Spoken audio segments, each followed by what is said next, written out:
Di dalam Al-Quran, surat Al-Baqarah ayat 183, orang-orang yang beriman diperintahkan oleh Allah untuk berpuasa. Pertanyaannya, perintah Allah ini dalam bentuk pasif atau aktif, Ustaz? Dan suatu perintah menjadikan kebutuhan atau kewajiban, Ustaz? Dibaca saja ayatnya. Quran surat Al-Baqarah surat kedua ayat 183. A'udzu billahi minasyaitonir rajim. Ya ayyuhalladzina amanu kutiba alaikumussyiyam kama kutiba alal ladzina min qablikum la'allakum tattaqun. Hai orang-orang yang beriman, diwajibkan atas kamu berpuasa sebagaimana diwajibkan atas orang-orang sebelum kamu, agar kamu bertakwa. Coba sebelum kita jawab, mohon ditampilkan lagi yang di luar tadi. Dari TV, mari coba ya ditampilkan yang di luar tadi.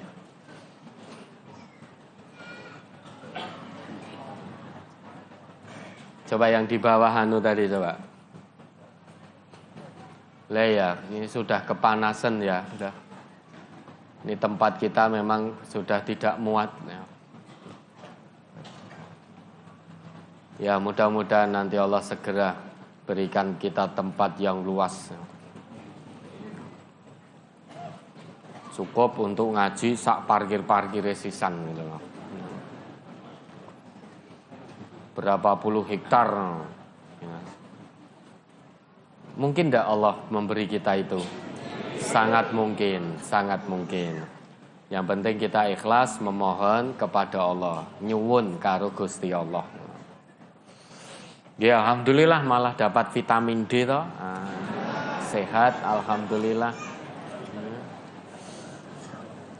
Ya, semuanya tetap sabar dulu dengan tempat yang sudah Allah berikan ini. Kita tetap mensyukurinya. Nanti kalau kita syukur, Allah tambah. La in syakartum la azidannakum. Allah akan tambah. Allah pasti tambah. Ya, ini 183 ya ayyuhalladzina amanu Al-Baqarah tadi. Kutiba. Ini perintahnya di sini. Hei orang-orang yang beriman, kutiba alaikumussyiyam. Diwajibkan atas kalian berpuasa. Kama kutiba alal ladzina min qablikum. Sebagaimana diwajibkan atas orang-orang sebelum kamu. La'allakum tattaqun, agar kalian menjadi hamba Allah yang bertakwa. Perintah ini aktif atau pasif bentuknya? Pasif. Karena kutiba itu majhul. Bentuknya majhul, itu pasif. Kalau aktif itu kataba. Tapi kalau pasif itu kutiba. Kalau yang ditanyakan perintahnya aktif atau pasif, yaitu pasif. Ini kalau aktif kan begini nih, kataba.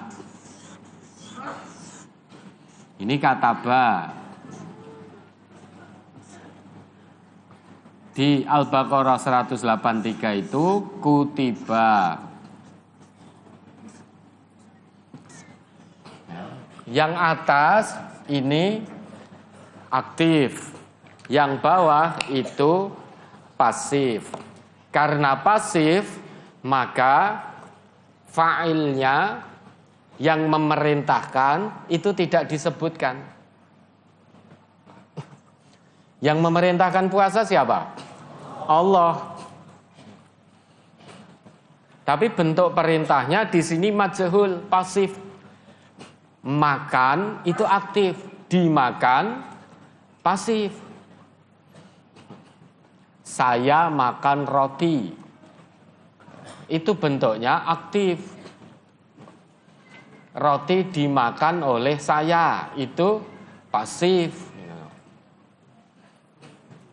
Diwajibkan puasa atas orang-orang yang beriman. Yang mewajibkan sudah pasti Allah. Tetapi Allah tidak disebutkan di sini. Kenapa kok tidak disebutkan? Ini mengandung maksud, mengandung makna.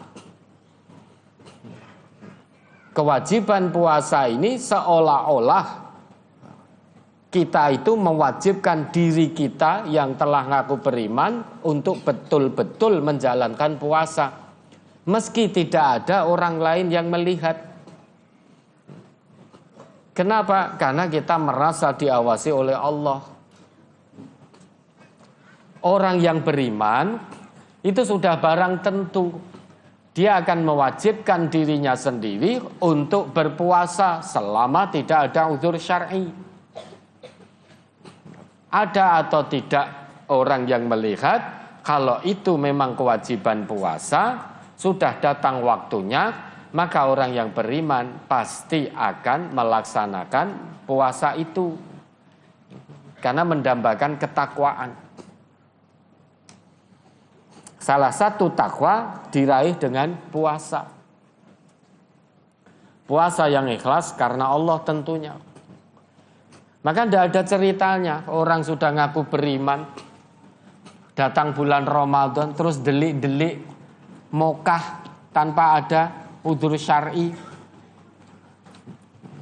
Itu tidak ada ceritanya. Kalau itu yang dilakukan, berarti dia tidak punya ihsan, tidak merasa diawasi oleh Allah, sehingga tidak mewajibkan dirinya untuk puasa di bulan Ramadan. Sehingga puasanya karena manusia, bukan karena Allah. Kalau di depan manusia, wah itu poso. Di belakang manusia tidak ada, ternyata makan, minum, dan lain sebagainya. Berarti puasanya untuk manusia, bukan untuk Allah. Maka bentuk perintah di situ pasif. Ini seolah-olah orang yang beriman itu sudah tahu bahwa puasa Ramadan itu wajib, sehingga dia akan mewajibkan dirinya sendiri untuk melaksanakan puasa tersebut, puasa Ramadan itu.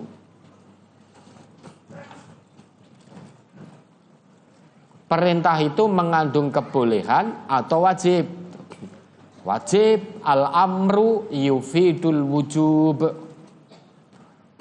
Kalau itu perintah Allah, perintah Rasulullah, maka itu mengandung makna wajib. Kalau itu larangan Allah, itu larangan Rasulullah, maka mengandung makna haram. An-nahyu yufidut tahrim. Larangan itu mengandung keharaman, mengandung makna haram. Al-amru yufidul wujub. Perintah itu mengandung makna wajib. Maka kalau itu perintah Allah dan Rasul, tunaikan qadrul mustata' fattaqullaha mastata'tum. Tunaikan kewajiban itu dengan maksimal. Kalau itu larangan, tinggalkan apa yang dilarang Allah dan Rasul juga dengan maksimal. Kalau kita melanggar larangan Allah dan Rasul, berarti kita berbuat yang diharamkan oleh Allah dan Rasul. Agama itu hanya ada dua kok. Kerjakan atau jangan kerjakan. If'al au la taf'al. Kalau Allah perintahkan, Rasul perintahkan, bismillah. Kita berusaha mengerjakan perintah tersebut dengan maksimal, sesuai kemampuan kita masing-masing. Kalau Allah melarang, Rasul melarang, wes tidak usah tawar-tawar. Segera saja tinggalkan apa yang dilarang Allah dan Rasul. Jangan kerjakan lagi. Allah dan Rasul mengharamkan apa? Riba contohnya. Lo riba lagi ya lah. Pokoknya nganti bosen. Kalau Allah sudah mengharamkan riba, Rasul mengharamkan riba, Rasul menghapus semua bentuk praktek ribawi, kita sudah ngaku beriman, ya segera bismillah. Berhenti total dari riba. Apapun bentuk ribanya. Karena riba itu la taf'al, jangan kamu kerjakan. Dan bentuk-bentuk larangan lainnya. Jangan mudah-mudah melanggar larangan Allah dan Rasul. Ya. Mudah itu, seneng itu ketika menjalankan perintah Allah dan Rasul dengan maksimal, itu seneng. Salah satu ciri tanda keimanan seseorang, kalau dia senang dengan perbuatan baiknya, dia benci dengan perbuatan dosanya, maka itu mukmin. Man sarrathu hasanatuhu, ini Nabi kita bersabda, siapa yang kebaikannya menjadikan dia senang, amal solehnya menjadikan dia senang, wa sa'athu sayyi'atuhu, perbuatan buruknya menjadikan dia benci pada perbuatan dosanya itu, menyesal, benci dengan dosa yang telah dilakukan, fadzalika mukmin, itulah orang mukmin sejati. Lah kalau kita masih mudah maksiat, tidak menyesal, tidak benci dengan kemaksiatan yang kita lakukan,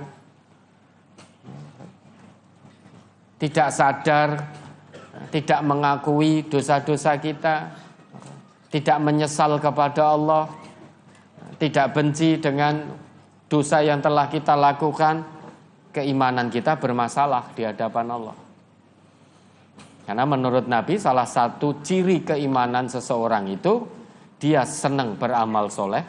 Ketika dia beramal soleh itu senang hatinya, batinnya itu senang. Tapi ketika dia berbuat dosa, dia menyesal betul, kecewa betul, benci betul dengan perbuatan dosanya. Fadzalika mukmin. Itulah orang yang beriman sejati. Orang mukmin sejati itu cirinya begitu. Ketika membantu saudara yang sedang kesulitan, tidak merasa terbebani, tidak hanya sekedar menjadi kebiasaan, tapi sudah menjadi nafas dalam kehidupannya, seperti aliran darah yang mengalir di tubuhnya, sehingga dia kalau tidak bisa membantu itu gelisah, kecewa, sedih. Nah, itulah mukmin sejati. Padahal punya, tapi kok kemudian tidak bisa membantu karena ada kebakilan. Lah dia benci dosa kebakilan itu. Lah itulah mukmin. Jadi orang yang beriman sejati itu dia senang menolong, punya jiwa membantu. Menolong, membantu, ta'aruf, tafahum, ta'awun, takaful. Itu sudah bukan sekedar menjadi beban dan kebiasaan. Sudah tidak lagi jadi beban dan kebiasaan, tapi sudah menjadi nafas kehidupannya. Sehari tidak bisa menolong, dia akan gelisah, padahal mampu. Dia takut dengan dosa, karena diberi kemampuan oleh Allah untuk menolong. Lah itulah mukmin sejati. Terus ada lagi?